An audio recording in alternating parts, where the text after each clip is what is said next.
Queridos irmãos de Ideal Espírita, mais uma vez estamos nas suas casas, agradecidos à Rede Amigo Espírita que tem nos proporcionado essa oportunidade. Vamos então começar o nosso estudo de hoje com o tema Uma Tarde em Cafarnaum. Vamos fazer a leitura do livro Pão Nosso, ditado por Emmanuel, psicografado por Chico Xavier.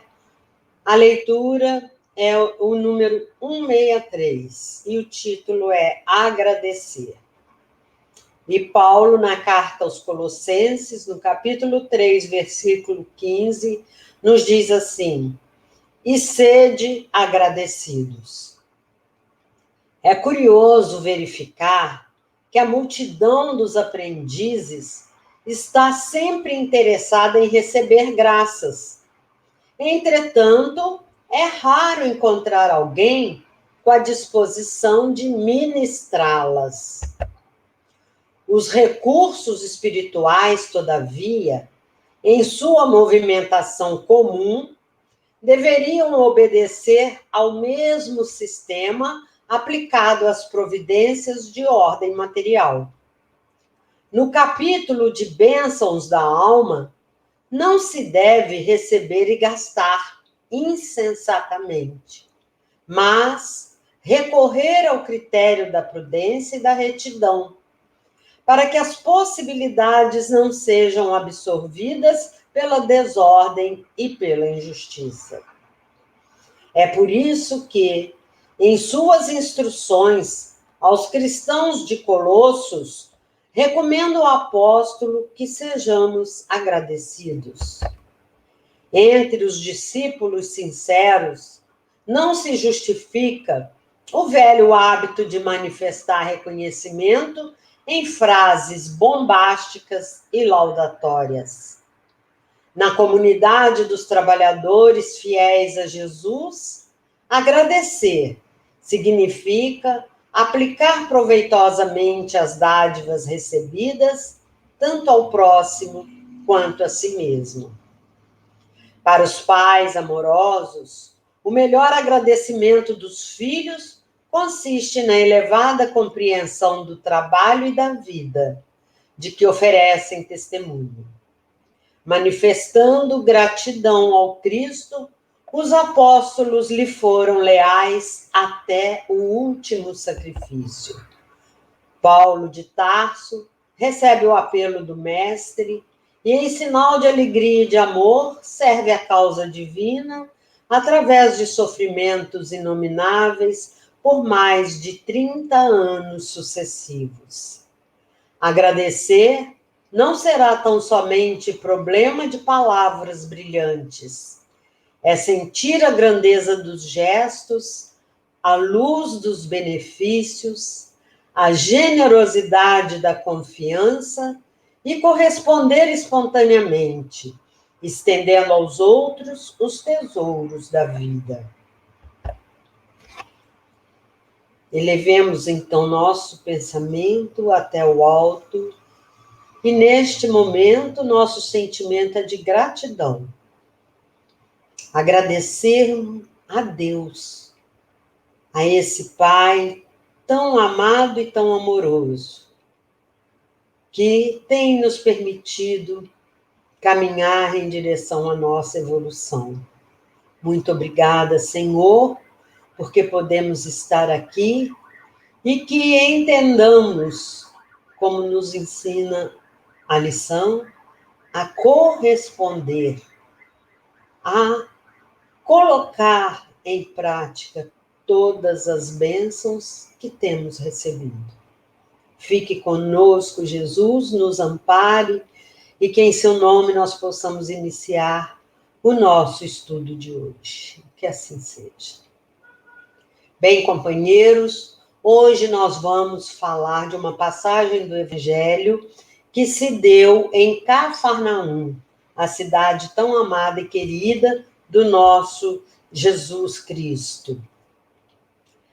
Vamos iniciar com essa citação desse discurso de Jesus, chamado Sermão do Cenáculo, Quem nos fala, onde vamos encontrá-lo, é no Evangelho de João, no capítulo 14, e aqui, versículos de 1 e 2. Mas o sermão todo vai do capítulo 14, 15, 16, 17. O título no nosso Evangelho é Jesus, Caminho, Verdade e Vida. Pegamos, então, os 2 versículos, onde Jesus diz assim: não se turbe o vosso coração.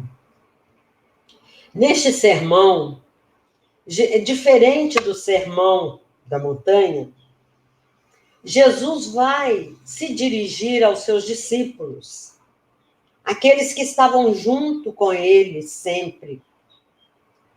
No sermão da montanha, Jesus se dirige ao povo, aquele povo sofrido, amargurado, sem esperança, um povo explorado. Jesus, então, lhes traz as bem-aventuranças para que eles possam sentir no seu íntimo uma confiança e uma fé verdadeira, uma fé que muitos, uma grande parte daquelas pessoas simples conseguiu compreender. No Sermão do Cenáculo, ele já prevê o seu final, ele já prevê a sua prisão, seu sacrifício. Então, ele reúne os seus discípulos em torno de uma mesa para poder dar a eles as últimas recomendações. E no final, ele termina numa prece. É muito lindo. E ele começa: não se turbe o vosso coração. Ou seja, por que deixarmos nosso coração tão acelerado, tão ansioso, tão cheio de medos, de expectativas negativas? Ele está conosco. Ele jamais nos abandonou. Ele jamais nos abandonará. E ele continua: credes em Deus, crede também em mim. Ou seja, não vacile, acredite. Nós não podemos aqui na Terra, enquanto encarnados, competir com os desígnios divinos. Vamos acreditar e entregar nas mãos daqueles que sabem dos nossos destinos, das nossas necessidades, daquilo que nós precisamos, que não nos desamparam em nenhum momento da nossa caminhada, seja ela nesta encarnação, na anterior, na próxima que virá, durante toda a nossa vida eterna. Jesus e o nosso Pai. Ele continua: na casa do Pai há muitas moradas. É assim, queridos irmãos, que precisamos acreditar que há muitas moradas. Há moradas para todos os níveis evolutivos dos espíritos, filhos do mesmo Pai, dos nossos irmãos. Somos, então, uma grande família universal. E nesta casa do Pai, há morada para aqueles espíritos muito evoluídos que já conseguiram vencer o orgulho e o egoísmo, que já têm a caridade dentro de si. Há também moradas para aqueles espíritos que estão aspirando chegar a esse momento. Há moradas para aqueles espíritos que ainda sentem um pouco de mal dentro de si, mas que estão se esforçando para compreenderem melhor a vida, compreenderem melhor os ensinamentos que Jesus nos trouxe para tornarem a caminhada melhor. Há moradas para aqueles espíritos que, infelizmente, ainda se comprazem no mal, mas que não são abandonados em nenhum instante pelo nosso Pai amoroso, e que terão nas suas moradas a oportunidade de crescerem, de se modificarem. Há ainda as moradas para aqueles espíritos que estão sendo criados agora, simples, ignorantes, aqueles que iniciarão agora a sua jornada de retorno à casa maior, à casa do Pai. E Jesus continua assim: se não fosse assim, eu não teria dito que vou preparar um lugar para vós. Olhe que discurso amoroso, só nesses 2 versículos, quanto Jesus traz de esperança ao nosso coração. Todos nós que estamos passando aqui, que já deixamos para trás um planeta primitivo, onde éramos ainda muito atrasados, muito ignorantes. Já estamos no planeta de provas e expiação, a caminho de um planeta de regeneração. Olha quanto já caminhamos e olha quanto temos pela frente. Por isso não podemos nos desesperar agora com qualquer problema que surja em nossas vidas, com pandemias, com desastres, com alguns acontecimentos físicos na nossa Terra, como terremotos, maremotos, como tsunamis. Nós não podemos nos desesperar com esses acontecimentos, porque nós estamos numa casa ainda de provas e expiações, mas estamos a caminho da regeneração. E nesse discurso, nesse sermão, Jesus vai nos trazer toda essa esperança. Ele fala que vai nos enviar o Consolador, e isso já chegou entre nós, através do Espiritismo, que permanecerá conosco, nos esclarecendo, nos acolhendo, nos consolando nas nossas dificuldades de compreensão. Vamos iniciar, então, nosso passeio nessa tarde em Cafarnaum. Cafarnaum era uma cidadezinha colocada na parte setentrional do Lago de Genezaré, ou Mar da Galileia, na parte norte. Era uma cidade que Jesus gostava demais. E foi ali que ele escolheu para começar a sua missão. E Amélia Rodrigues, nesse livro, Primícias do Reino, no capítulo 7, psicografado por Divaldo Franco, ela tece várias histórias de Jesus floreando, mas trazendo para nós aqueles ensinamentos que nós precisamos assimilar. Vamos notar aqui nessa foto, que é uma foto atual, que o solo ainda está um pouco árido em torno da cidade, mas na época de Jesus era tudo florido, eram árvores frondosas, todo tipo de árvore, e as oliveiras principalmente. Ali à beira do lago era tudo arborizado, e havia uma oliveira tão grande que Jesus gostava de se sentar debaixo dela nas tardes quentes. Essa tarde que vamos falar era maio, estava muito quente. Como nós vemos aqui na foto, Cafarnaum, na época era uma cidade, um porto. As pessoas viviam da pesca ali no lago. Mas a gente pode notar que as casas eram pequenininhas. Essa construção hexagonal que a gente vê ali em cima é moderna, com certeza para proteção de algum sítio arqueológico dali, para a recepção de turistas, para os esclarecimentos que os guias de turismo devem dar. Eram, então, construções pequenas. Talvez essa mais no primeiro plano, que se apresenta um pouco maior, talvez seja a sinagoga, que sempre era uma construção um pouco maior para poder recolher os habitantes que ali iam ouvir a palavra. Esta era, então, a cidade de Cafarnaum. Pelo tamanho do prédio ali à direita, nós podemos imaginar como era pequenininha. E, na época, parecia ser, pelas descrições, uma cidade tão grande. E foi aí, então, que Jesus esteve na casa de Simão Pedro. E estando na casa de Simão Pedro, ele começou logo que ele chegou, a notícia se espalhou.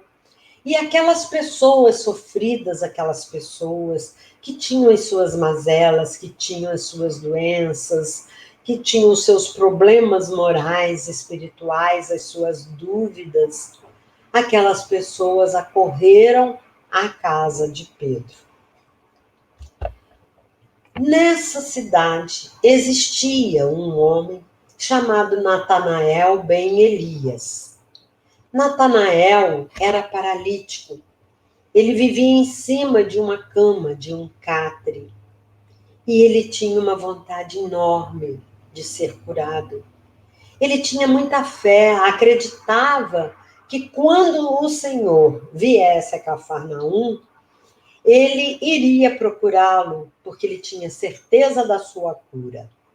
E foi assim, então, que naquela tarde, quando Natanael soube da chegada de Jesus, ele pediu aos companheiros que o levassem até lá na casa de Pedro. Então, vale a pena destacar em Natanael a sua fé. Aquele homem que há tantos anos em cima de uma cama esperava o momento certo em que, estando junto de Jesus, ele conseguiria, então, livrar-se daquele mal. Ou pelo menos, né, ter algum alívio para aquele mal que o atormentava, que o impedia de sair, de passear, de andar, de ter uma vida normal. Nós vamos, nesse episódio, contar, então, com a boa vontade dos amigos de Natanael.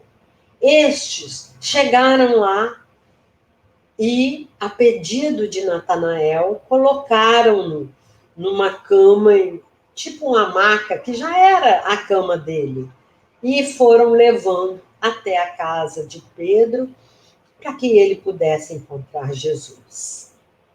Vale lembrar que lá na casa de Pedro, Jesus estava atendendo aquela multidão, mas ali estavam também fariseus observando o que Jesus fazia.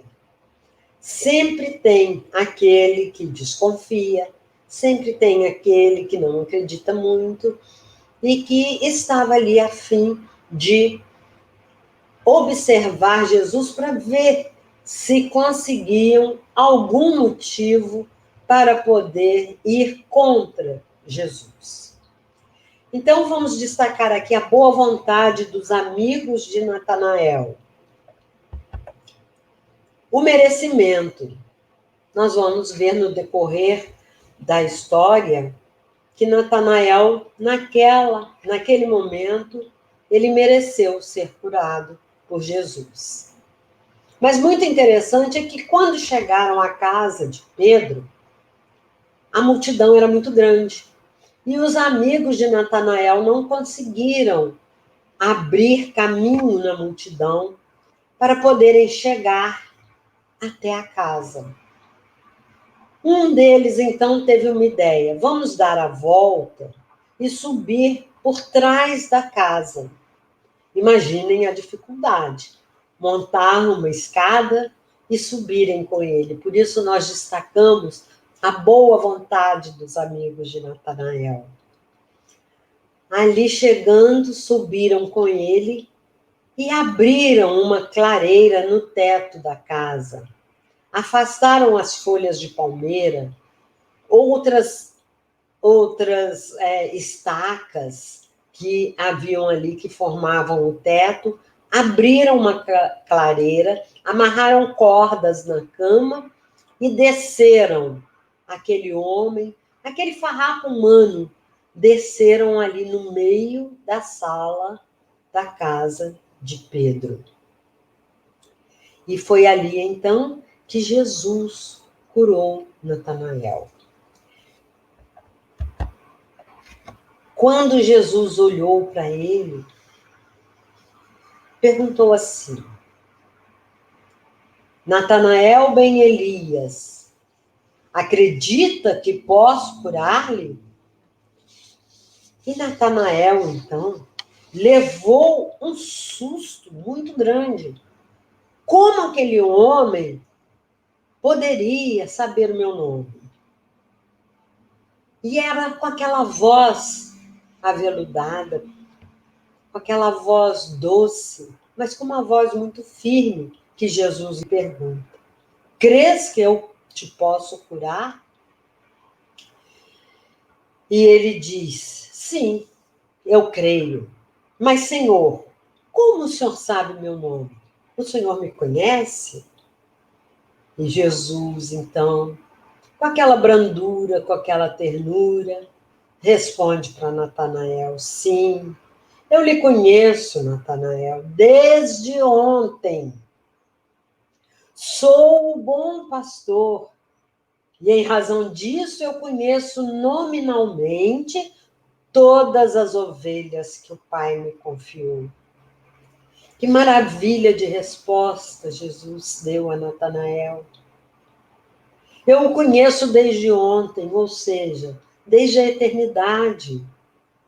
Essa não é a sua primeira passagem aqui na Terra. Eu conheço a sua história. E mais maravilhoso ainda, queridos irmãos, é sabermos que ele conhece nominalmente cada ovelha que o Senhor lhe confiou. Ou seja, ele nos conhece nominalmente. E se ele nos conhece nominalmente, ele jamais deixará que nos sintamos sós, que tenhamos medo, se confiamos nele. Muito bem. Então Jesus diz: teus pecados estão perdoados. Ora, aquilo, na hora que Jesus falou assim, teus pecados estão perdoados, houve aquele vozerio ali dentro da sala, principalmente entre os fariseus. Quem era aquele homem capaz de perdoar pecados? Mas Jesus, que tudo sabia e que tudo sabe, pela lei de causa e efeito, ele sabe que quando termina a nossa prova, a gente se vê quites.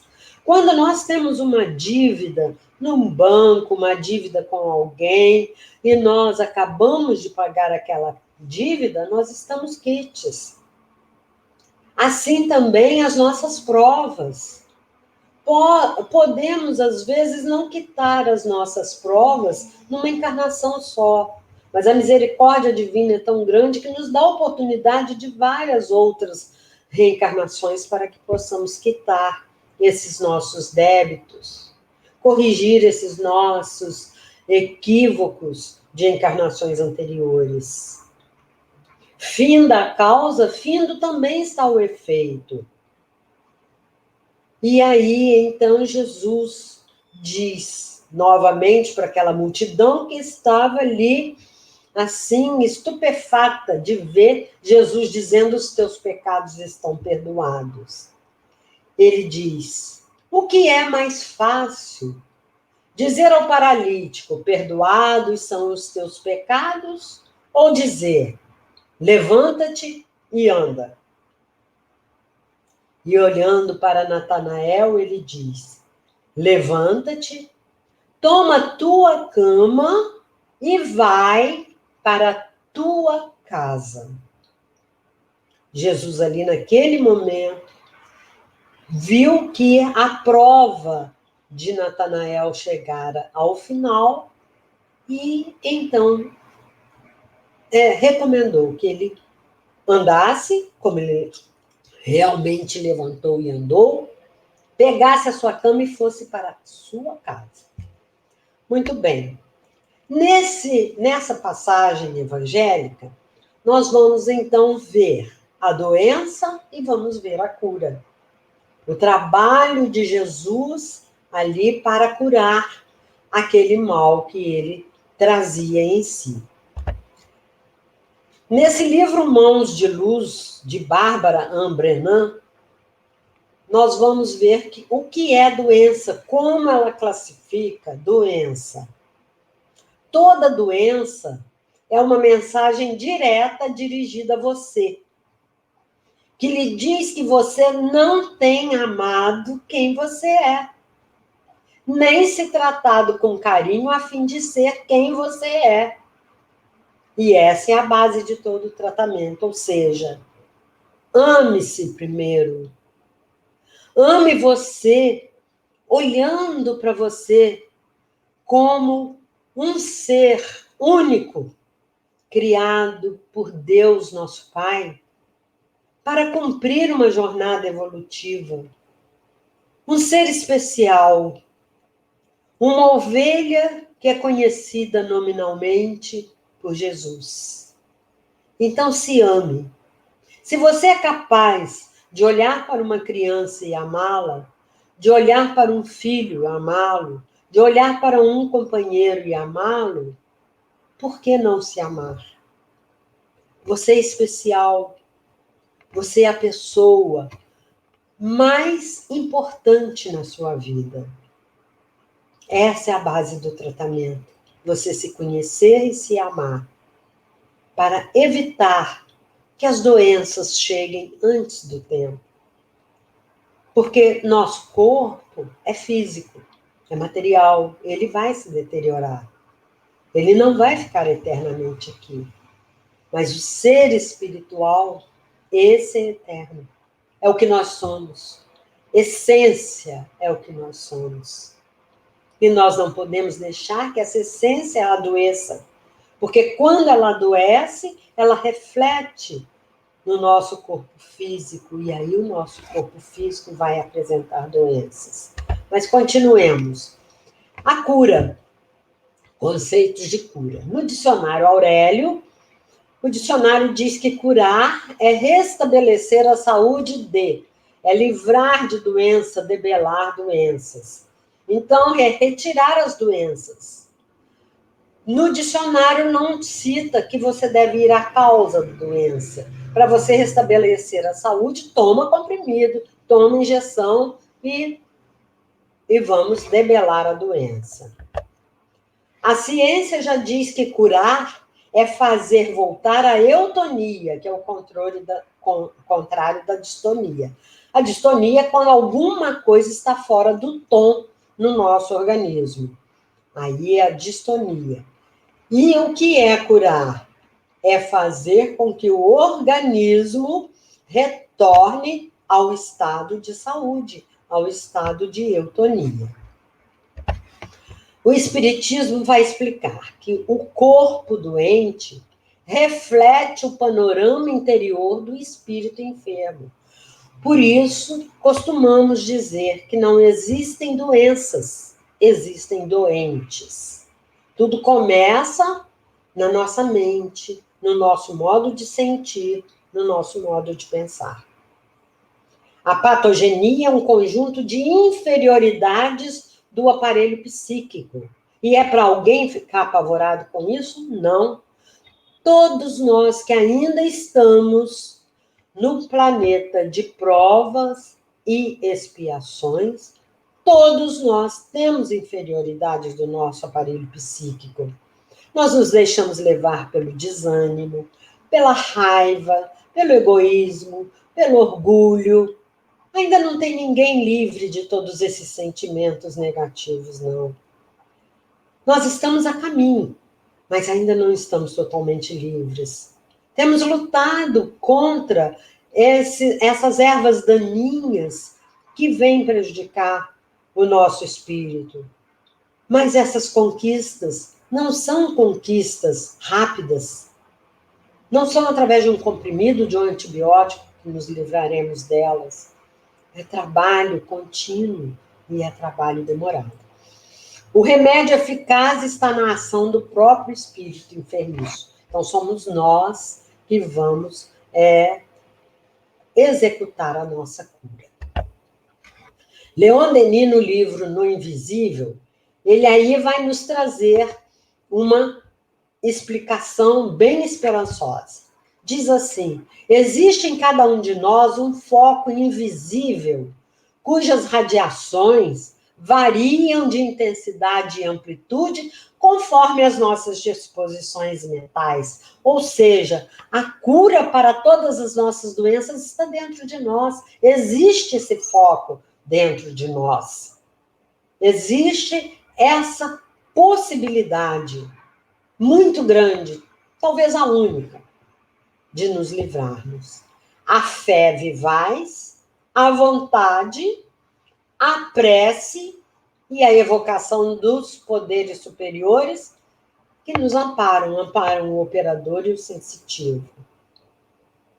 É assim que, acreditando que vamos, entre o meio médico, costuma-se dizer também que a cura, o êxito de uma cirurgia depende 90% da fé, da coragem, da certeza e do estado de ânimo daquele que vai se submeter à cirurgia. Então, essa fé vivaz, essa vontade de se curar, ainda que não venha a cura física, porque nós já falamos, vamos nos deteriorar, mas a cura espiritual, que vai nos fazer entender que é chegado o momento desse aparelho começar a definhar. Ele está chegando, assim, ao término do seu trabalho aqui na Terra, da sua função de acolher o Espírito eterno. Então, quando ambos se acham unidos pelo pensamento e pelo coração, a ação curativa é mais intensa. É aí, nesse momento, que nós precisamos, e eu aprendi muito isso com a minha mãe, quando ela contava que às vezes ia lá no SUS para uma consulta médica, e por demorar um pouco, as pessoas começavam a reclamar. Ela, com aquela sua meiguice, ela convidava todos que estavam na sala de espera a orarem, a rezarem pelo médico que ia atendê-los, para que o médico pudesse, amparado pela luz divina, pudesse detectar qual o melhor tratamento, indicar o melhor tratamento para aquelas pessoas. Então, é assim, quando tanto aquele que está ministrando o tratamento, quanto aquele que está recebendo, quando estão unidos em pensamento, pelo coração, pela vontade de curar, o êxito é bem maior. Nas casas espíritas, nós temos, então, a fluidoterapia, que é um complemento para a terapia da medicina comum, da medicina humana.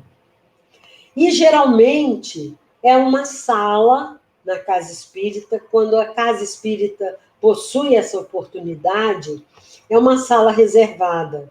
Quando não, é no próprio salão, mas que não deixa de ser, além daquela sala física, uma sala espiritual, onde estão ali os espíritos benfeitores para ajudar no nosso tratamento.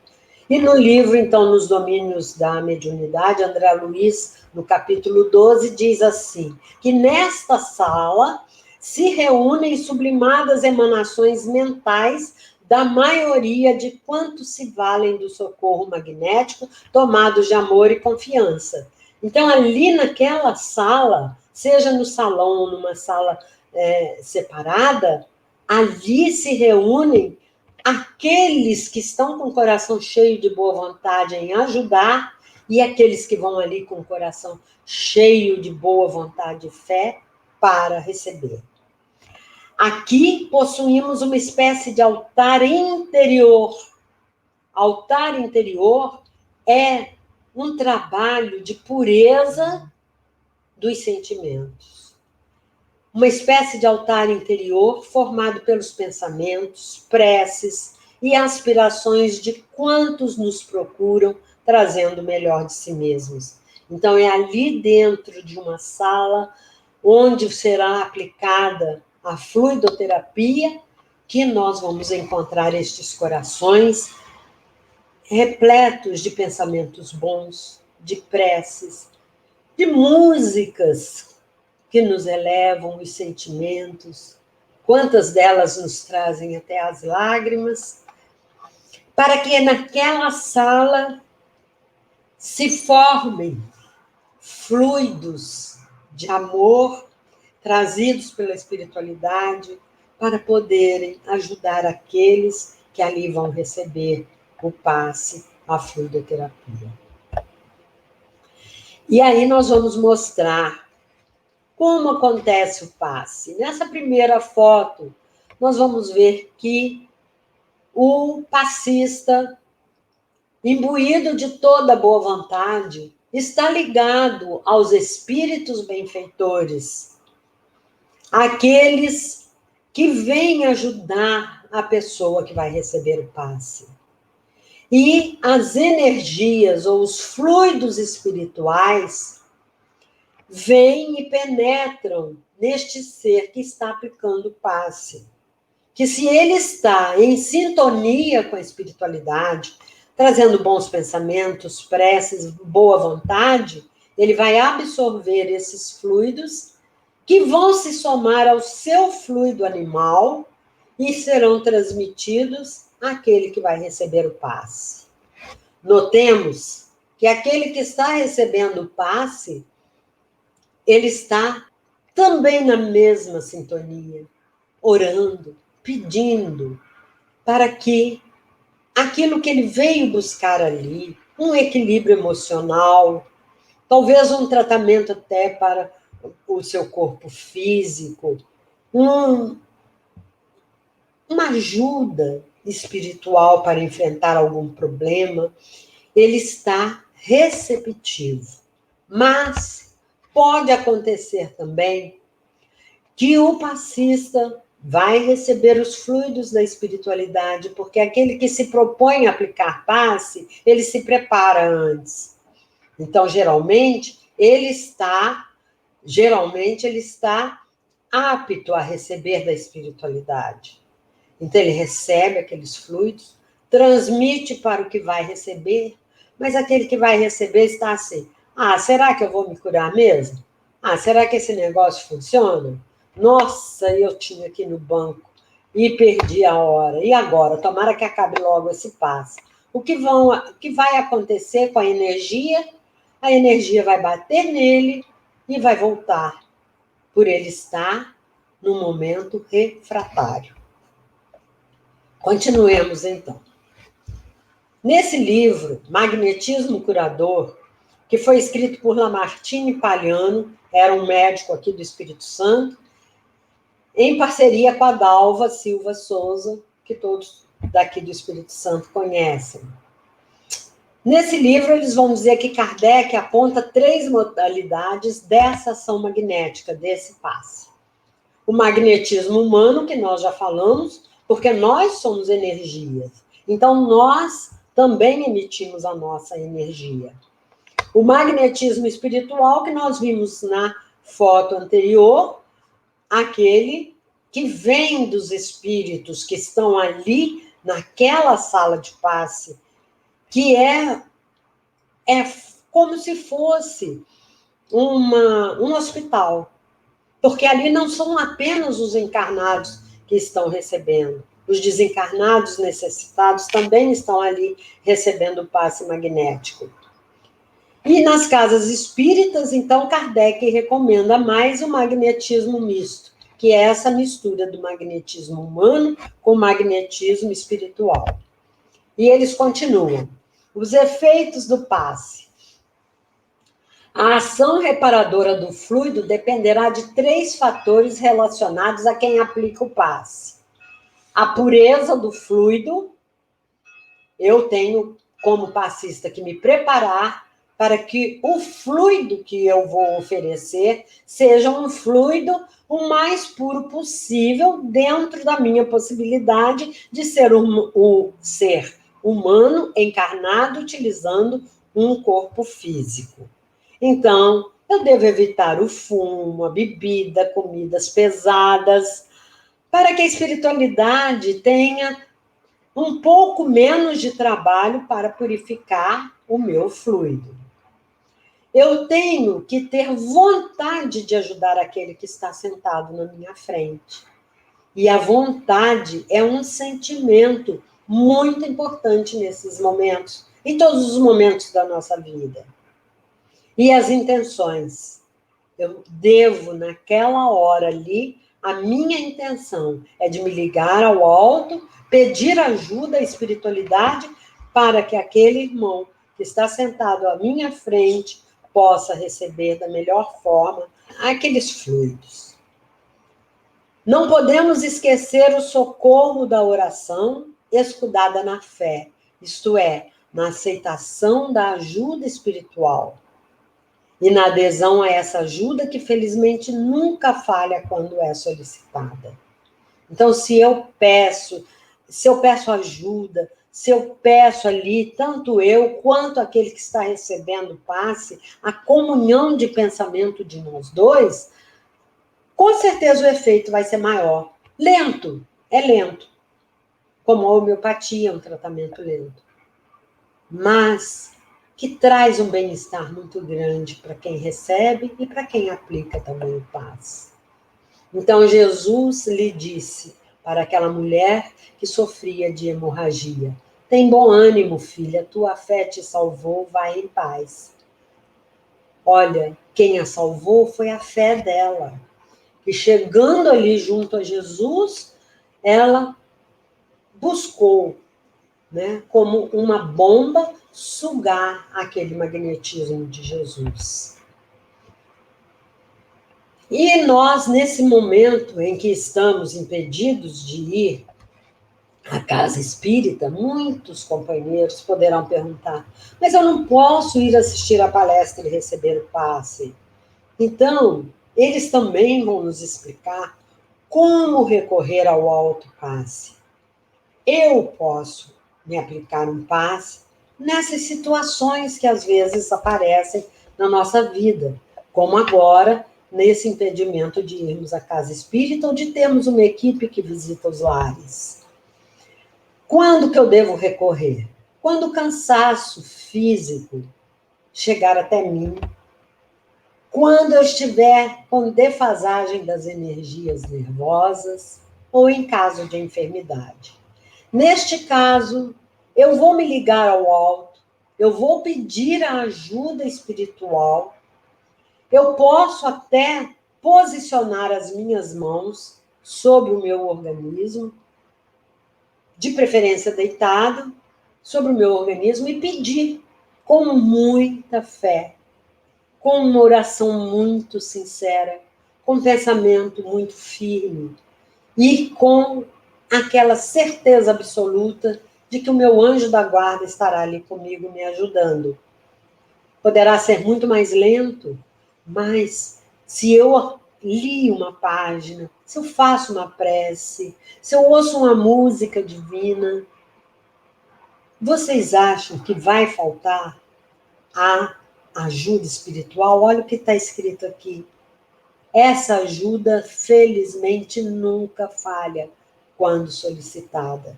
Então, não nos sintamos abandonados porque a nossa casa está fechada fisicamente. A casa espiritual está aberta. Pelo pensamento, nós podemos adentrar a sala de passe de nossa casa e podemos recorrer à equipe espiritual que vem nos ajudar. Não tenhamos medo. Para que a cura se consolide, é preciso que se elimine a causa determinante do mal, atitudes erradas e vícios. Por isso, Jesus recomendava a quem ele curava: vai e não peques mais, para que não te suceda pior. Ou seja, nós precisamos não apenas ir à casa espírita, ouvir a palestra e receber paz. O mais importante é modificar as nossas atitudes erradas e os nossos vícios, já que somos nós os produtores das nossas próprias deficiências, das nossas próprias doenças. Voltando lá em Cafarnaum. Então, terminado todo aquele momento, Pedro vê que Jesus está cansado e já está começando a anoitecer, leva Jesus para a beira da praia para descansar. Jesus se assenta debaixo daquela árvore e Simão olha para ele e começa a examinar o seu rosto tão lindo, tão puro, aquele olhar que magnetizava todos aqueles que tinham a oportunidade de chegar perto dele. E foi conversando. Foi uma tarde realmente muito trabalhosa, Senhor. O Senhor deve estar cansado. E de repente ele olha e vê que Jesus está chorando. E ele então diz: Rabi, estás chorando? Certamente deve ser pelos grandes feitos do dia, por tantas curas físicas e morais, não é? Mas Jesus olha para ele e diz: choro sim, Simão, choro de tristeza, compadecido. E Simão fica assim surpreso, mas de tristeza depois de tanta coisa, tantas curas, né? Tanta coisa boa. E ele diz: não creias que a boa nova traga alegrias superficiais, dessas que o desencanto e o sofrimento facilmente apagam. Porque neste momento, quando eu acabei de curar Natanael ben Elias, eu pedi que ele fosse para casa. E não, ele pegou sua cama e foi para uma taberna. Está lá agora, bebendo entre os amigos, entre mulheres e contando todo o acontecido no meio daquele ambiente, de um ambiente que não é o de reclusão, que não é o de ligação espiritual. Portanto, a boa nova, não traz alegria só superficiais. Por isso eu choro de tristeza, compadecido. Muitos daqueles que eu curei, que recuperaram o ânimo, que recuperaram a voz, entre exclamações de contentamento, essas pessoas se precipitam nos despenhadeiros da insensatez, acarretando novos desequilíbrios, só que dessa vez irreversíveis.